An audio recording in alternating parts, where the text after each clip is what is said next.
everybody is welcome to the startup school started by TIE Delhi. As you know, TIE is an organization which has been built particularly to help the startup ecosystem and to ensure that all the people who are part of this ecosystem get benefited by learning, by sharing, by events, and of course by the new startup school, which helps all the entrepreneurs, the budding and the ones in other growth stages also, to actually learn from other founders who have done it, who have gone all the way. So today it's a delight to be welcoming as a moderator. The speaker for today is Mr. Rajesh Razdan. He is co-founder of Devtron Inc. And he's just not somebody who has started one business. Actually, he's a serial entrepreneur. So his bio is really exciting. Rajesh is a serial entrepreneur, angel investor. So some of you looking for investments also are welcome to look at the profile and reach out to us. And early backers of many companies. Currently, he's co-building Devtron. It's an open source cloud native developer first platform, and it manages Kubernetes. Now, Kubernetes have been one of, I think, the engineers' most favorite memes also, and they have been very, very popular because that's one of the things engineers keep talking about. His last startup was M-Carbon, and it was acquired by Advanced Communications, which is now part of Microsoft. He has been early backers, mentors to many startups like Redgenix, Winzo, Convin, Vskill, Walkfi, to name a few. During his professional career, he has traveled across like business development, marketing, product management, and across geographies and multicultural regions.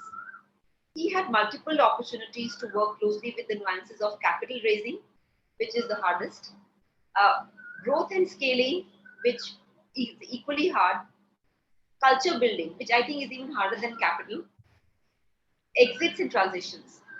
He keeps constantly thinking about large impacts that can be created by building long-lasting businesses with ever-changing business models and innovation. So this is like magic to a lot of people who are in this ecosystem, because yes, the ecosystem is ever-changing.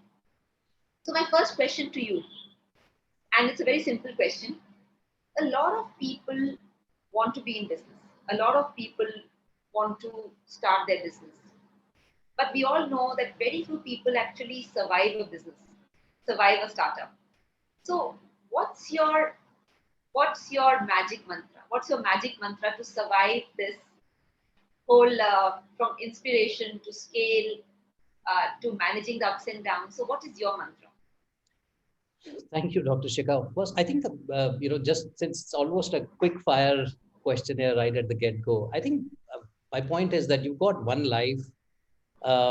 Starting up is almost as akin to something, which is, which doesn't need any baggage. You keep your baggage aside and say that, we all keep cribbing about usually our sort of day jobs. I wish I was in a better job. I wish I was doing that, following that passion, etc.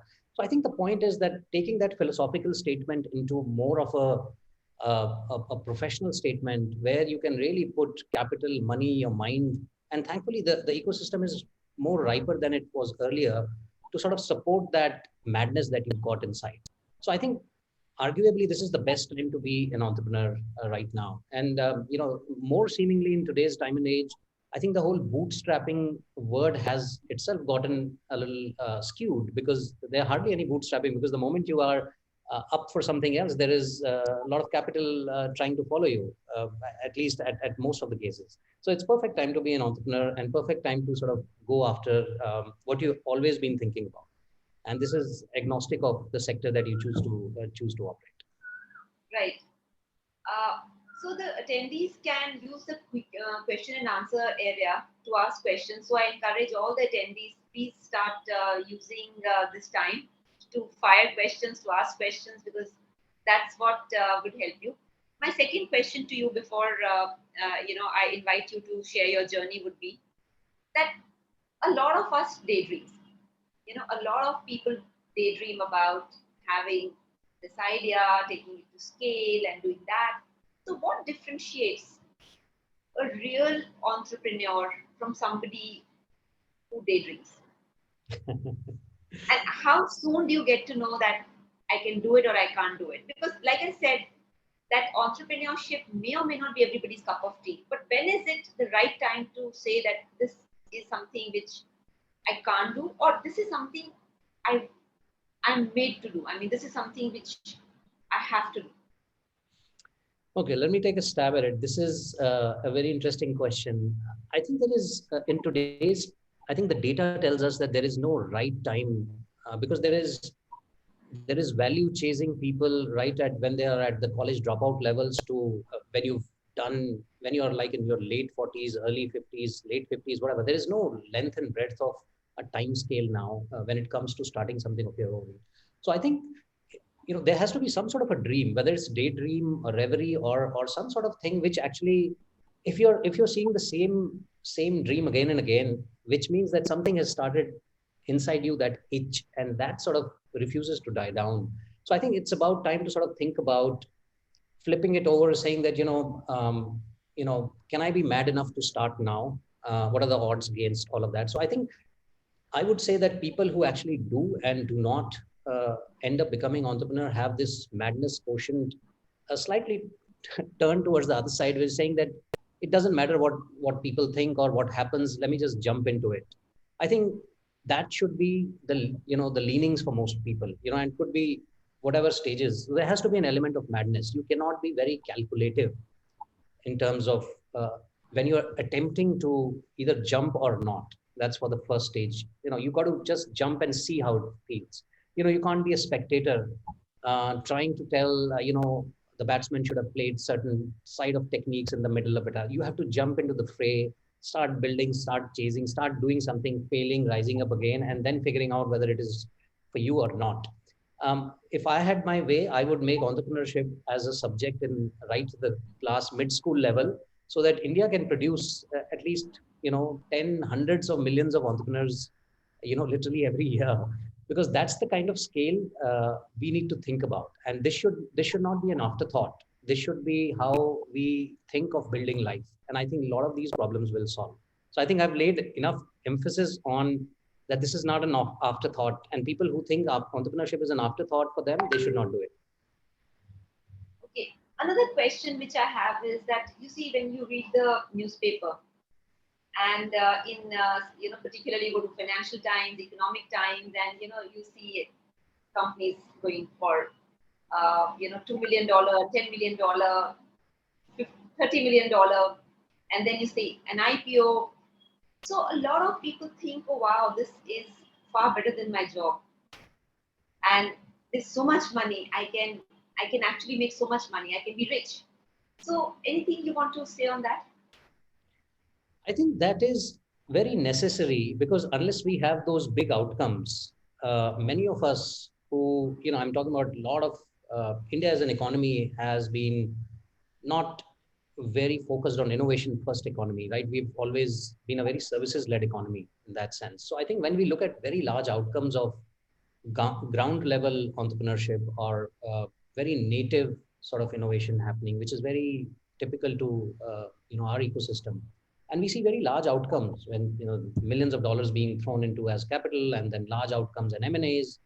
There are already 100 unicorns in India now, and I think another year or 6 months we have 200 odd. So that's a very big number, right? I mean, and then we're talking about just unicorns, and most of them are decacons and whatnot. I don't even know the terms. What are they called if somebody reaches 50 billion dollars? So I think that number has given a lot of hope to many people. That's point number one. Point number two is um, there is a very degree of interest in terms of data when it so anybody can actually go big from whatever the beginnings that you come from. You necessarily need not be highly pedigreed. Of course, they have a chances because then you build accordingly. But you necessarily the food for thought is you necessarily not be somebody from a very pedigreed sort of college. You have some idea and a razor sharp execution, and you have a get at it, and you go ahead and start building that thing. And there are enough and more examples of such outcomes which bring a lot of hope for other people, saying that if he or she can build it, let me do that as well. So I think that is very necessary. So I think that will spawn another hundred or thousands of entrepreneurs, if not more, to start and building that, because there is a lot of hope, and there is the success rate has gone higher. Whether it is capital raising, and further outcomes. So, in terms of weightage, what is the kind of weightage you would give to a good idea, or to good, like you said, razor sharp execution, or to capital? So, out of the three, what is the weightage? How would you give it? I think whether you have the capital or not, capital is a necessary oil for the machine. I would always rate 80% to execution and only round roughly about 20% to the idea, because ideas can be vaporware sometimes. But unless you have a very strong quotient of execution to that idea, unless you are talking about a fairly patent-worthy idea where there is a lot of R&D involvement in it, where you can hold back to that IP and then you say that, I'm literally nobody can enter because I've ring fenced that. But if that is not the case, it's all about execution and how smartly you can do that. So in my view, that's really, really important. Right. So, though I have asked you so many questions, but because a lot of viewers may not have gone through your bio the way I have, can you share a little bit about your journey in three major parts? First was when you got out of college, how were you as a person? When you decided to jump into entrepreneurship, what were the pros and cons you were weighing, and how did you finally take that decision? And when you set up the first company, what were your first learning? So, I mean, if you could just share your journey a little bit for people who may not have gone in detail into your bio. Sure, no problems. Happy to. So I think in a short summary of my sort of journey is that I grew up in Jammu in a private school, all my schooling there. When I was in 12th, obviously I do not, I mean, I'm an engineer by profession and an MBA eventually, but I did not go to any of those Ivy League colleges or pedigree colleges, etc. I studied in University of Pune and Bachelor's of Communication and Design. So basically, um, and I was I would say an above average student. I was always questioning, when I did my engineering, finished it, I was then questioning that really what did I study and what am I doing there, etc., etc. Because after that I was trying to find an interesting job which would excite me. I couldn't, but grudgingly because this was fairly early in my life, so there were very less. I did not even have a mentor at that point in time. Today, thankfully, there are a lot of mentors available. They can tell you very early stage, right? At the teenager stage, people are actually jumping into entrepreneurship because it's the next cool thing. So, and there are choices and there are fallbacks and there are people to tell them that, these are do's and don'ts. Unfortunately, there was nothing available at that time. So I did the whole hog of spending time with large multinationals, big and small, different parts of the world, product management, selling, marketing, technology, etc. My last job was with Nokia Networks when telecom was coming in big way in India, and I used to sort of sell the network gear and solutions around that area. And this was 2007, and that is when one very fine day I met my then co-founder. We sort of brainstormed for 6, 8 to 10 months while we were at respective jobs, and then we realized that there is a gap, and we have to do something, because I was never happy with the kind of work that I was doing. It was fine. I was at the top of my game, but it was not giving me that impact value. And I always think about something that I've done which is different than a typical scenario or surroundings that I was thrown in. So I think that led to, and this was, obviously entrepreneurship was more of a English word at that time rather than a trend, or the way it has become a phenomena these days. So I think this was early days of venture capital in India. We were lucky enough, though we started with a little one-bedroom flat in Delhi, and literally grew up from there. And this was the early days of M Carbon. And to answer your question, what was the trigger? The trigger was that I was not enjoying what I was doing at my job. Something was missing. It was not the perks. It was not the name. It was not the travel. It was not the good life. Something else was missing. Something more esoteric. And I think that um, with the uncertainty at that point in time of a startup where you are absolutely literally bootstrapped, and I was just telling that the bootstrap word has found a very different meaning these days. People just come out, You have an idea, and I even hear the terms like we are raising money at a pre-deck stage. I mean, come on. So you made a deck, and somebody is offering you money, which is amazing. So it's not a seed, it's not an angel, it's a deck stage. So I was like, what the hell is that? So for example, so these are some of the situations which we were not, which were not available at that point in time. So it was that missing link which led me to create the early days of M Carbon. So absolutely bootstrapped, one bedroom, moving up the ladder. Then we finally were fortunate enough to raise money from a Silicon Valley based venture capital that set their foot in India at that point in time. And then, we had this whole cycles, like I, literally co-founded, ran that company for about 6.5, 7 years until we got acquired. So it was a very exhilarating experience. And we've seen everything. We grew from absolutely zero to some level, multi-country operations, hiring. We've gone through the entire cycle and through the acquisition cycle, which had its own pros and cons. So I think it taught many things and many mistakes I made. I mean, I would, and I keep counting them as blessings because you tend to learn from those, and you get bold enough to make bigger ones and different ones next time. So I think that was one big journey. So I think I've seen everything from that point of view. There was no external trigger, no lure of money, no lure of fame or anything else. I think it was a itch that you got to do something else. The product market fit was, I mean, most of these terms that we use very frequently these days that have got evolved over the last decade or so were very early versions of that. In spite of all those shortcomings, I think that whole thing which I said in the earlier, that if there is something, whether you're daydreaming or having a dream in the night, it doesn't matter when you're having that dream. The point was something is itchy enough to tell you that, hey, you do not want to be here, you want to do something else.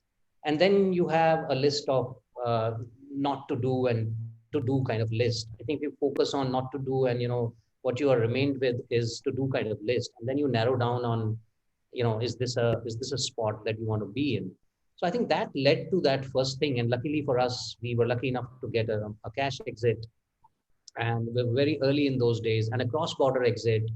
And third first was literally $1 billion company, which is a public market company, acquiring a private company in India, which had its own pluses and minuses, but it was many firsts for us. It was very exhilarating for us, and at least very educating for us, and also humbling to a large extent. I think that uh, gave me a different sort of resilience to say that okay, this can be successful. You can create impact, and let's just do it in a very different way. And I think that's how I started with dabbling with a little bit of an angel investing with a view, not necessarily to sort of immediately make money or do sort of punting on startup, but just to learn, because I was doing one sort of use case. I was literally running that use case, and I decided that if I get a chance to work with early stage founders, I would learn a lot, and sort of share my story with them and share my experiences with them, and maybe some of them could take something from out of that, and make that journey a little more worthwhile. So that led to a few investments, and then you mentioned about currently, which I'm doing. I'm running co-building with my other colleagues and partners and founders. Uh, Open source company, fully made in India for the world. It's on Kubernetes. Every developer, I mean, this is right in the middle of cloud native automation that we are building. It's a fabulous product that we are building.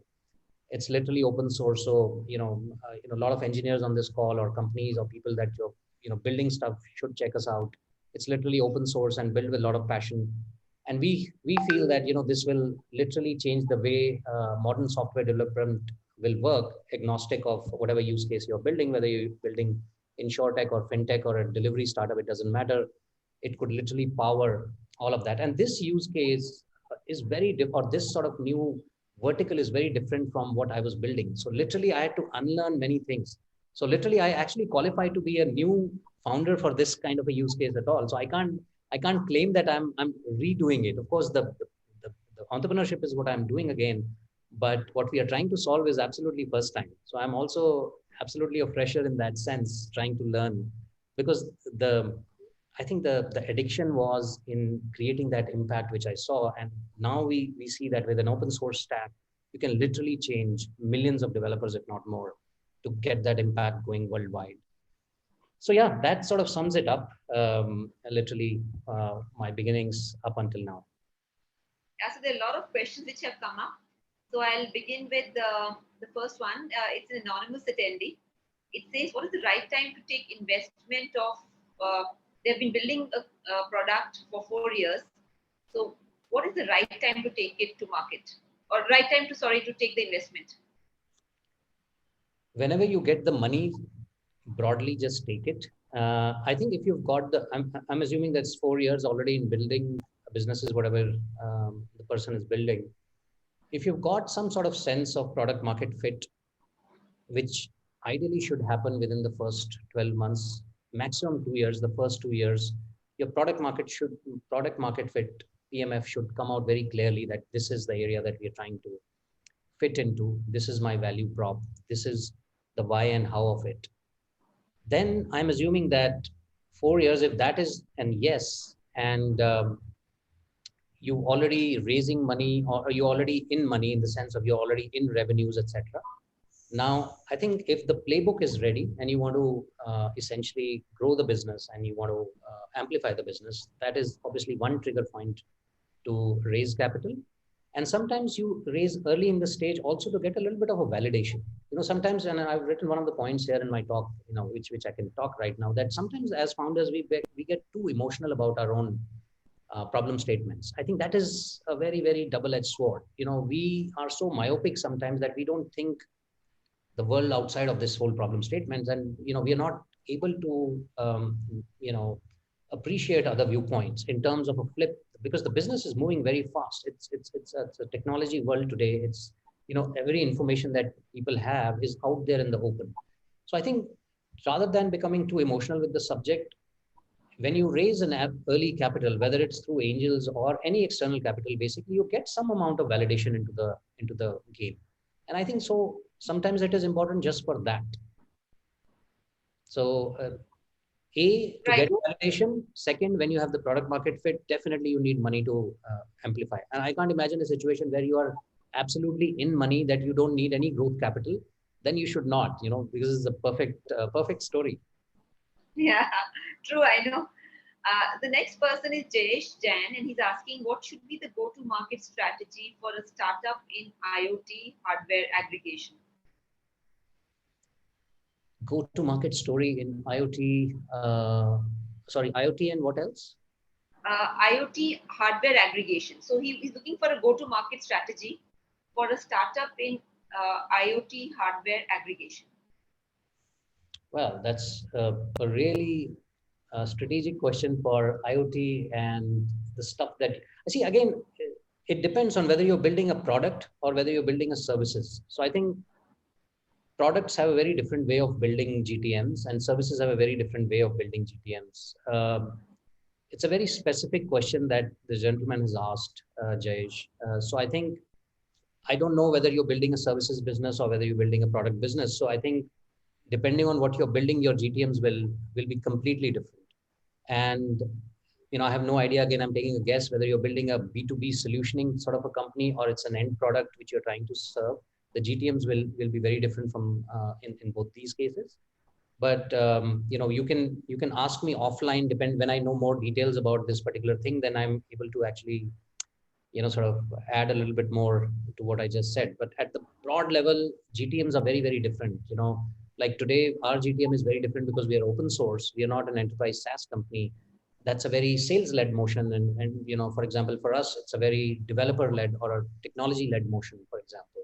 So again, depending on, I need to know a little bit more about the problem statement before I can even broadly attempt to suggest a GTM. This is a question from Mumbai from Sangeet. And the person is asking that you mentioned bootstrap companies, that a lot of capital is chasing good ideas. I feel that a lot of investors are also looking at evidence of traction and revenues coming in. What is the ideal time/metric for a startup to approach investors with a high probability of success? I think I'll tell you what what you're hearing in the market and what you're seeing in the market. That metric is pretty much open and you would have seen it. So I think if you're typically a pedigreed founder, which means you are from one of the top tier colleges, wanting, and you have a little bit of an experience, and then you're getting into entrepreneurship, and then you have an idea, and then you're chasing capital, etc. That's one track. The other track is that you are a repeat founder. So I think in both the cases, the first probability for any external capital and quickly to sort of command that pre-deck stage ideas, even whatever those terms are, is if you're an earlier founder, then you're luckier because people get validation. So obviously you have a validation that this guy has done well. So probability of him or her doing well again is a little higher. Again, it's a little bit of a cognitive bias, I would understand, but then, this is one way of many people tend to think like this. The second wave is you're a pedigreed founder, and then you have a same set of story. Not necessarily that all of them will have come with great ideas and etc. etc. And the third case is in the order of sequence, that you are not a pedigreed founder, you are not, and you're a first time founder. Then let's come to that as a generic case, which essentially means everybody else, literally people at large. Then you are talking about a idea, and if you're raising early capital, I'm imagining that you're talking about the first time capital. This is an early capital, so it's a very early traction. Again, if your idea is a very patent worthy idea or an R&D idea, for example, you have a again, you are a subject matter expert and you're trying to build something which is very specific to your area, and you're building your startup in that area, then you yourself can potentially become an IP in that sense. Let's say I'm a doctor and I have I'm a surgeon, I'm a urologist or whatever. I have this huge thing about solving a particular use case, kidney related functions, etc. Now I'm a subject matter expert. I'm a practitioner of sorts. I have a certain way of looking at this subject. So an external capital will give a lot of importance to this area, to this case, even if this product is still not out yet. So he'll say that I would still bet some amount of capital with a degree of riskability. And every investor looks a particular situation with the lens of what is the degree of riskability here and returnability here.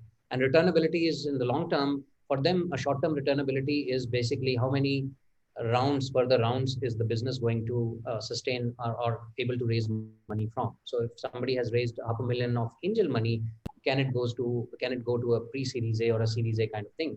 Beyond that is somebody else's. It's a foregone conclusion, whichever way it goes. But I think the point is, can we build in the early stages of first to 2-3 years? So I think in that case, if you're building an IP-led business, then your persona matters in terms of who you are, what is kind of subject matter you are. But if you're not one of those, then some sort of an early traction, and in the overall addressable market, how defined is nuanced is the problem statement. And have you, for example, you could go hyper local in certain area, Bangalore or Ahmedabad or Baroda, for example, and you've really swept the market there. Then I think that early traction and proof of concept is already achieved to be able to warrant that initial, smallish fundraise, and then you can grow and build from there. Right. So there is the gentleman Prem Prasad, and he actually wants to offer you an equity in his company in return for mentorship. So I would request Ty to share his details. Nice. Yeah.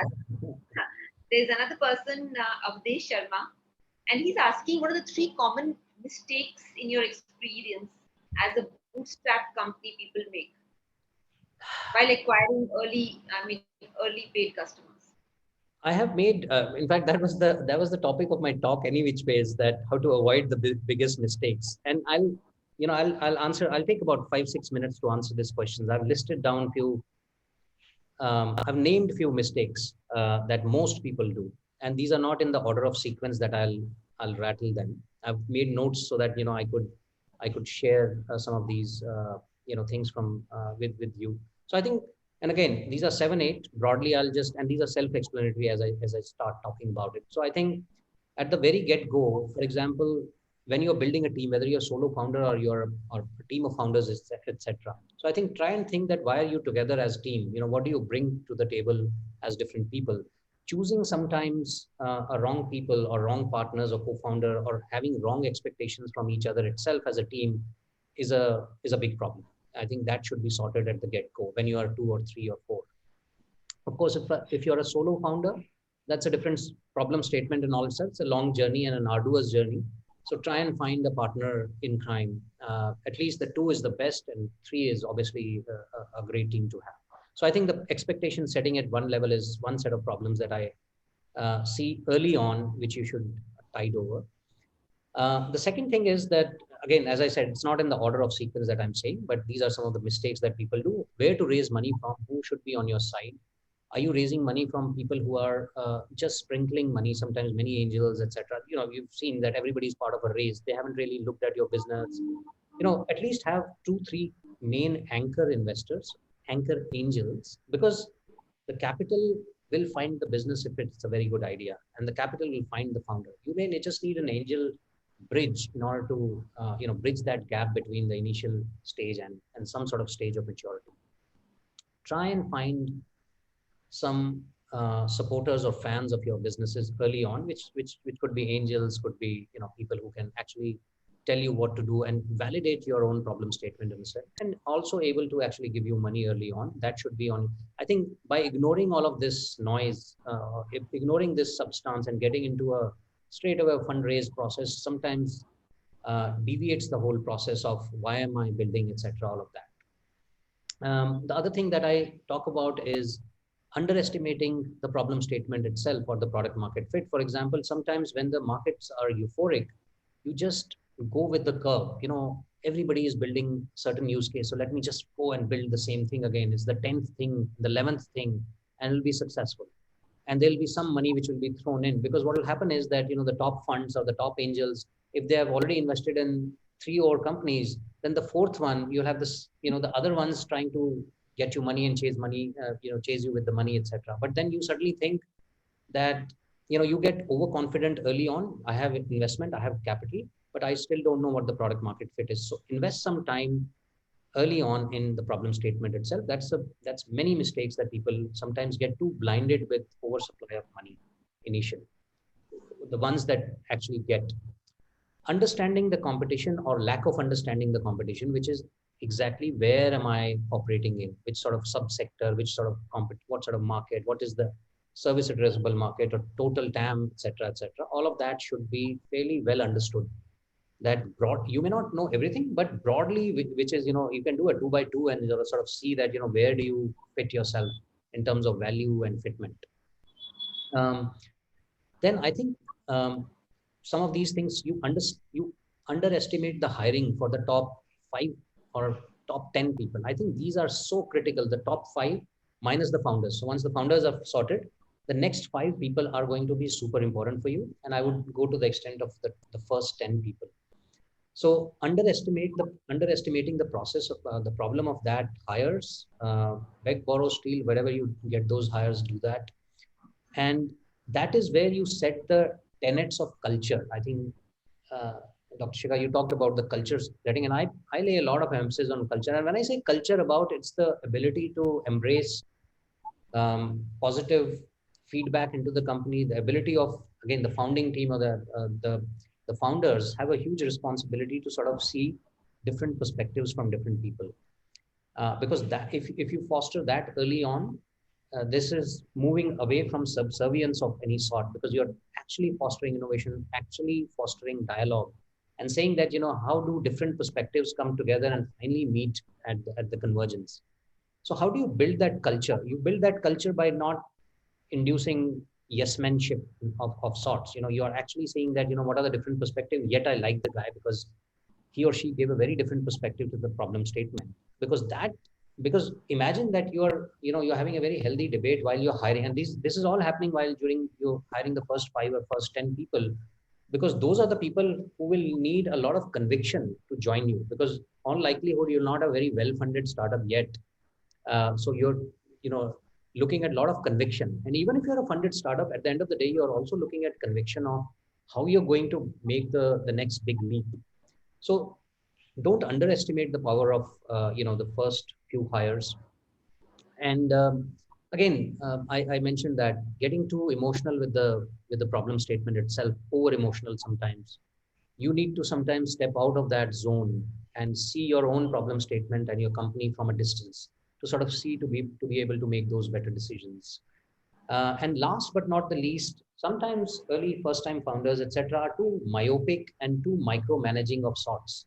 They feel that everybody else is an outsider of sorts, and I and my founding team and everything else. And this is my problem because I came up with this idea and I started the company or whatever it is.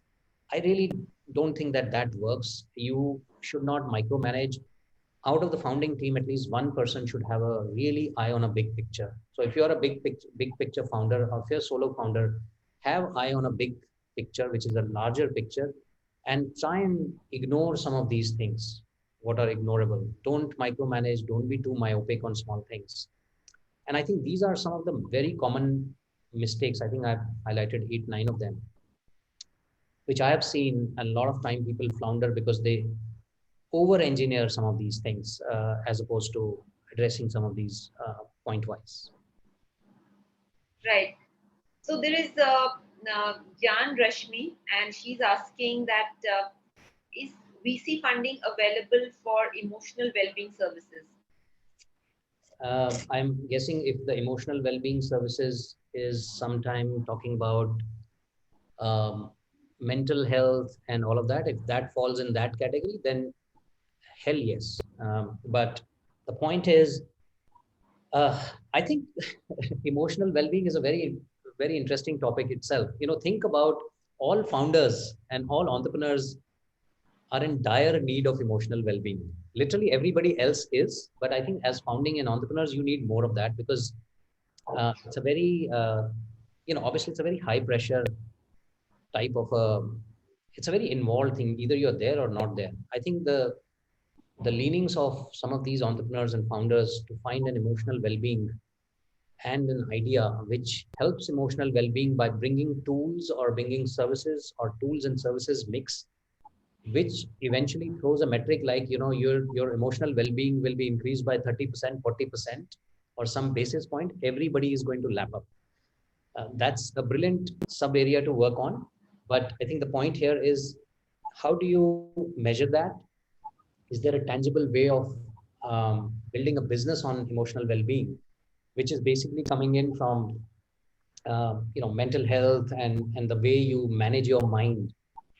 So 100%, it's a very interesting area yet to be tapped. Yes, no, I agree, Jan Rashmi.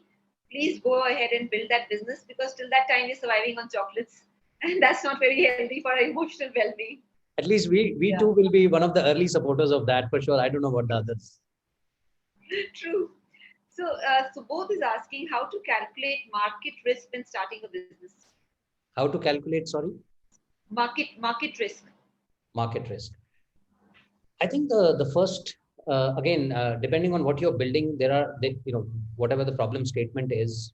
So the market risk is a factor of um, what is your play area versus what is an amount of again total addressable market. Are you very early on? Are you late entrant? Where do you really stack in that 2 by 2 matrix in terms of how people already doing it? What is your risk ability? So risk ability is directly proportional to, are you too early or are you too late? So I think depending on where you are, you can toggle it between that.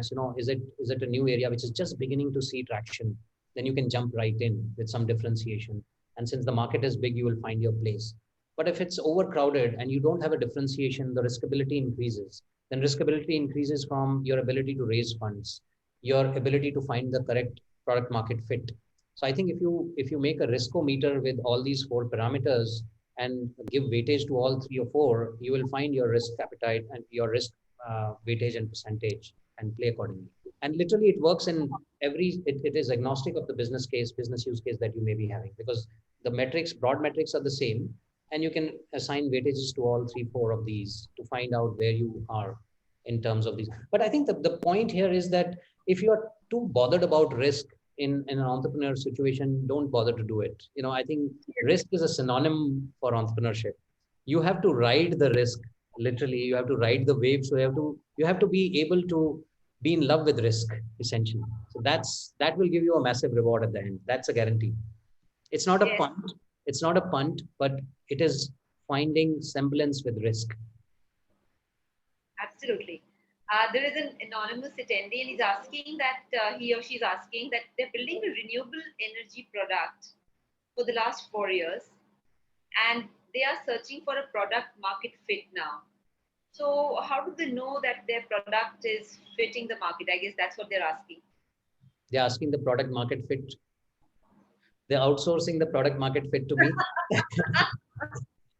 Yeah, I felt like asking God. I wish everybody knew that answer so I wish, immediately.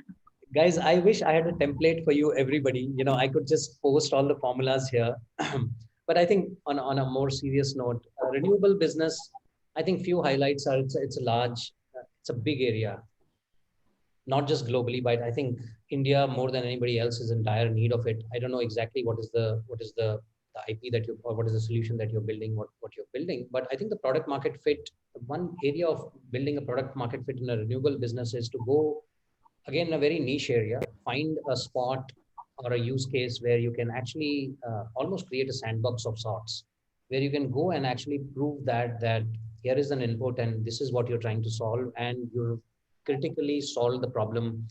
Um, Without knowing much about the business, I'm just saying that sandbox yourself, focus on that use case, make it work.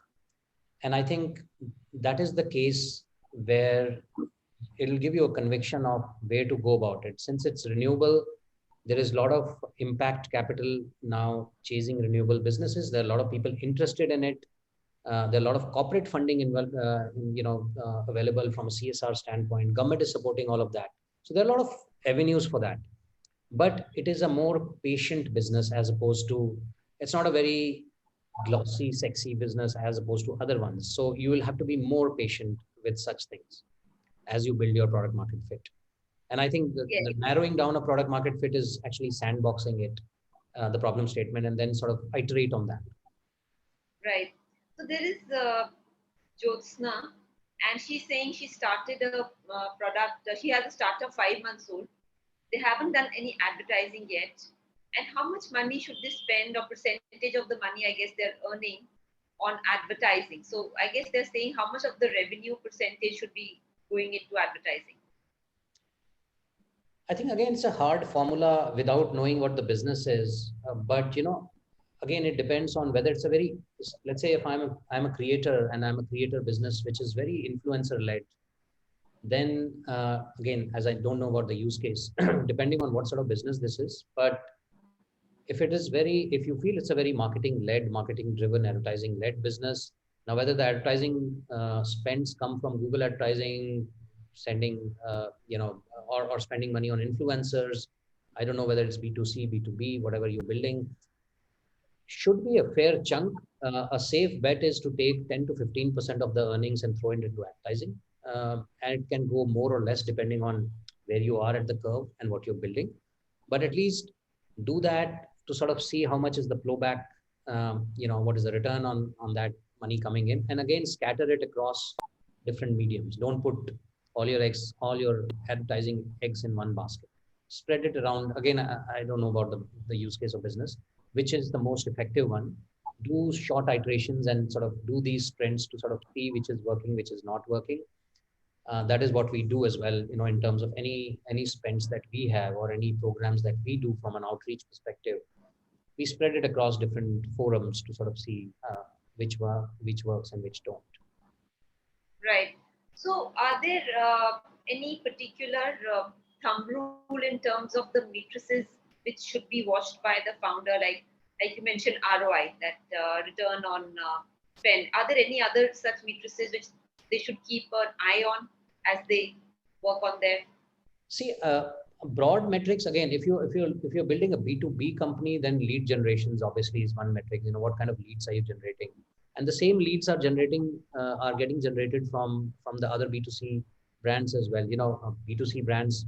The other metrics that can work in your favor is, for example, your Instagram likes, hits, whatever, thumbs up. In our parlance, we work, on a tech platform. So we host our code on GitHub, which is the moment of truth for all of these hosting things. So we get likes as one of the, I would still call it vanity, but there is some sort of a validation that's a metric that we chase. So depending on what sort of company you are, from a lead gen, how many leads are coming, to how many people are liking, what is the kind of noise that you're generating, what is the chatter that you're hearing from. And I think as an early stage founder, 50% of your time It's a gospel truth. Please take it. 50% of your time should be spent with the market, keeping your ear to the ground, trying to learn sound bites, including noise from the market. What are you hearing early on? That is, which is your customer. It should be spending time with your first 10 customers, first 5 customers. How can I make them ecstatic? And those 10 will get you the next 100. I think 50% of your time should go on building, because that's where you get maximum cues, rather than building inside, a box where you're feeling that, this is my world and I don't know what's happening outside.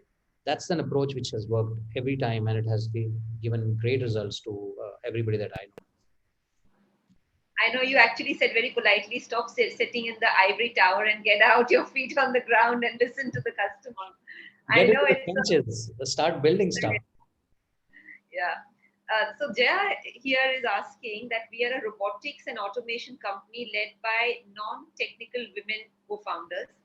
Our first product is almost ready to pilot. We now wish to raise funds for scaling and want to have a technical co-founder on board.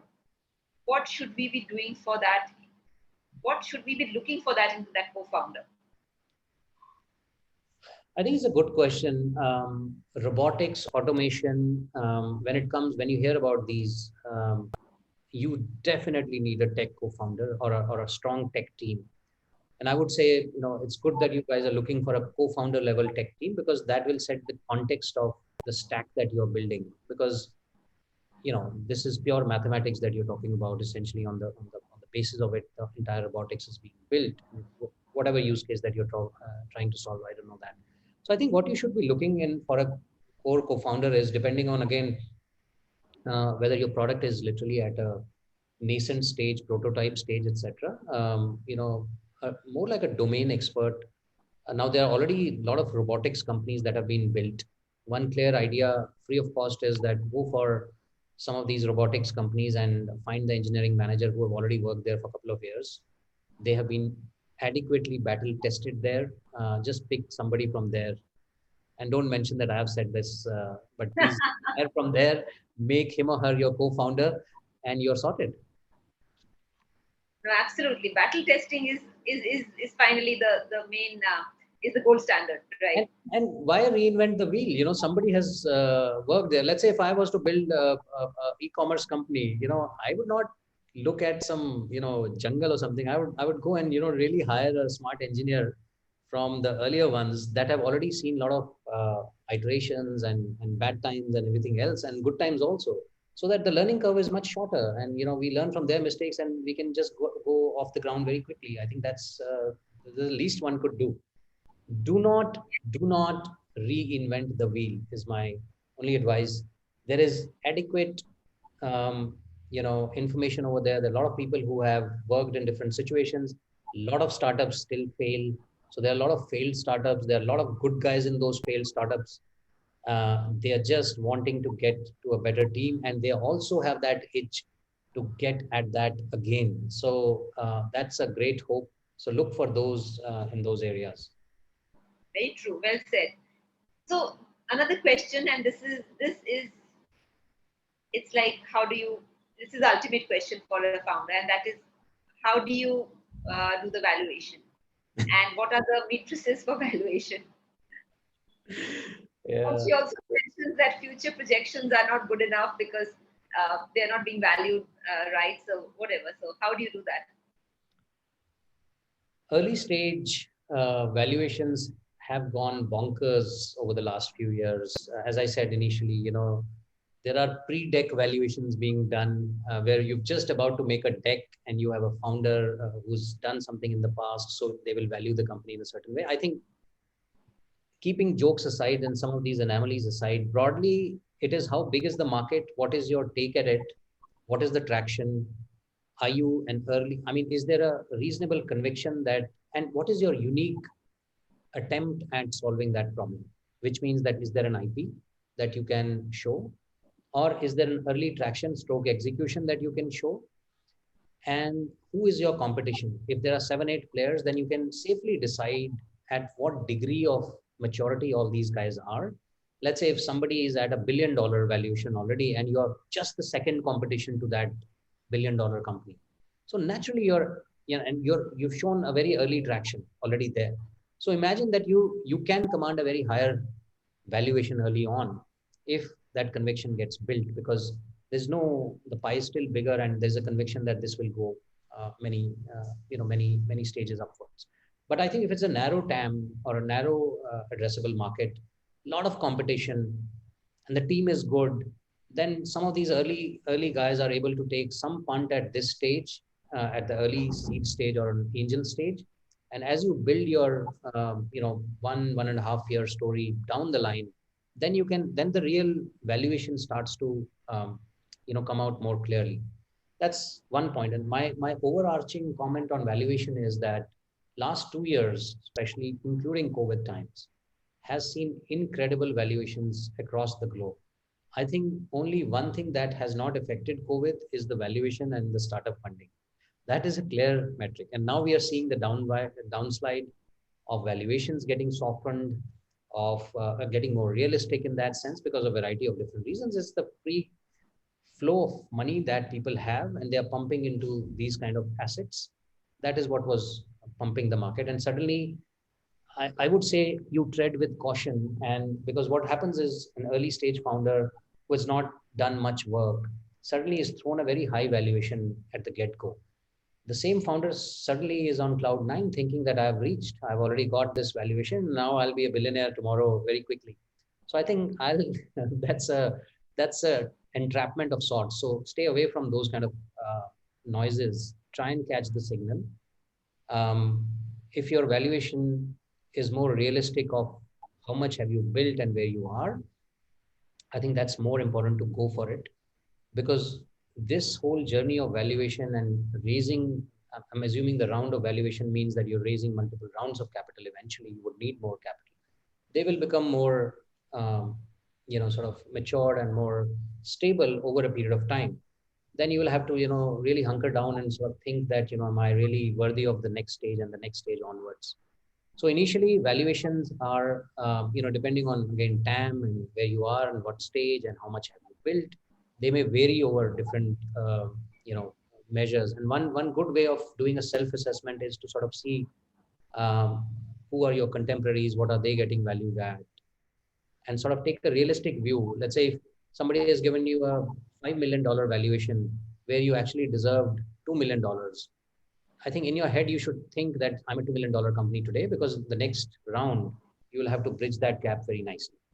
And there are very high expectations that the founder, the investors are setting in you, because the moment you give out your company to the investors, there will be all kinds of questions and all kinds of things that you'll have to, or KPIs that you have to function, because they are thinking that you already reached here, and then their baseline will start from that, not from here. So it's an important thing that you take a bottom up and a top down view at valuations at large. True. And so there are two quick questions. One is that pros and cons of family members as co-founders, and the second is that what is the credible share capital for a startup? His CA says that they should have a share capital of at least 10 lakhs to be credible to investors. I think I'll answer the second question first. I don't think that is true. I mean, 10 lakh, 5 lakh, 1 lakh, whatever you can start with, it hardly matters. Because you can reissue these shares. I mean, these are just paper shares at initial, because share capital is hardly going into the building of the company. It's just the share subscription initially, how you're starting with. Now, coming back to the first question of family members, it's a very sensitive topic, and I feel one should be cognizant of the fact that it can have repercussions in terms of your relationships with family members, and you should know the pros and cons. There are very less, I would say, in terms of if you see 100 companies, for example, at any level, I guess maybe even 1% or even less would have a family member involvement. Because if I would term that to be a little bit of more sensitive, if you are able to isolate the family um, mechanics away from that and keep that completely professional in that sense, then I think it's then one of you, or depending on founders, etc., should be able to then, decide that whether to involve family members as co-founders or not, because it's a very strong thing which you'll always carry till the end. I think if that distinction, and we've seen some very large outcomes in those examples as well, and some of them, and even failed examples of many of those. So there are equal examples of those, family members versus this thing. So even I think let's say if you have a situation where there are family members, you should always tend to get an external validation by having some board members that are completely neutral, in order to sort of balance that same thing out, just in case there is a collective bias in terms of taking a decision just because you're family, versus what is good for the business. So that's my 2 cents there. Right. So we are at 7 p.m. and there are lots of questions, but I think we have to conclude. So before we conclude, any final 3 mantras you would like to give? One mantra from finance, one mantra for keeping the founders motivation high, and one mantra for all relationships, whether it is co-founder, whether it is family, whether it is investor. So one relationship mantra, one personal motivation mantra, and one finance mantra. So I think the finance mantra is, for example, that don't be blinded by the oversupply of capital, and keep your eye on the radar in terms of how much money have you got in the bank, or how much are you raising. Be very frugal in the early stages of building out the company. So I think that's very clear and obvious, but a lot of people don't. I think in the over enthusiasm of things, sometimes they tend to not sort of adhere to this, but keep a focus on that. On the relationship between founders, family members, etc., I think have a very clear cut and continuous. It's not that one time you've got founders, like literally every 10 days or every period, whatever that period is, have a validation of sorts in terms of rain checking of what each one of us are doing, etc. Are we doing? I think a lot of people take things for granted. And I've got my co-founder, I've got my teams, I've got everything else. But how are we doing as co-founders and partners, etc.? Are we going in the right direction? Are there any early signs of conflict? Are we aligned at least at one level while we are together, while we are kind of building it our own way? I think that needs to happen much early on. And what was the third thing? Sorry. Your personal mantra for motivation through ups and downs. Personal mantra for motivation is, I think, as an entrepreneur, you have to be looking inwards, and I think you have to like your own company. I think because it's a very solo job at the end of the day. Even if you have 3 founders, at the end of the day, while you're discussing, as team what you can do, I think you have to inherently believe in yourself and believe in the fact that it'll be a long, arduous journey. Take time off, whether you are doing whatever you're doing. Take a notepad. I generally take a notepad, and write sometimes many things, and that helps a lot in terms of understanding some of these things and putting them in perspective. The final thing is that, if you're really set out to become an entrepreneur, success or failure is a very different outcome at a very different stages of life. But I think if you are having a decent go at it, give it your best shot. Don't be unnerved by uh, some of the headwinds or whatever, and take a rain check, at every period, depending, I'm assuming it's an early stage. So, and have some sort of a mentor or a person who's, completely out from your business, who can give you a very different perspective and an independent perspective about how things are and what you should be doing. And that should not be your co-founders, that should not be your close confidants, because they run the risk of not saying the things that they want to listen. So, always go back to somebody who's neutral. Very true. I Very get true. some very fascinating advices from people who have nothing to do with the businesses, and some perspectives which just puts a smile on people's face, and that, oh, I'm going to apply that to this situation from here on. Yes. No, I think it's been a fascinating and a fabulous time listening to you and hearing from you. And obviously, there is a lot we have heard, but there's a lot of which things we've also picked up because, yeah, that's true. I mean, self reflection, self confidence, and all of that really goes a long way. So, to all of you, I'm sorry we couldn't answer all the questions because there were just too many questions coming in. So before we conclude, the next session of the startup school is how to plan the minimum viable product. There was a question also in one of the questions which was about MVP, but I didn't take it because this is the next session you'll be having on MVP. You can send us questions offline. The email ID is info@thainewdelhi.org. So Abhishek, would request you to, Mr. Abhishek, please put it up there in the chat box. So thank you so much. Wishing you greater and greater success and more and more insights so that we can continue to have these sessions with you. Thank you, Dr. Shikha, and thank you everybody for having me here. Lovely chatting with you, even if it's a monologue. But I hope that I was able to at least declutter a little bit of information that was going on. Happy to sort of help. Thank you very much, and have a lovely evening ahead, guys.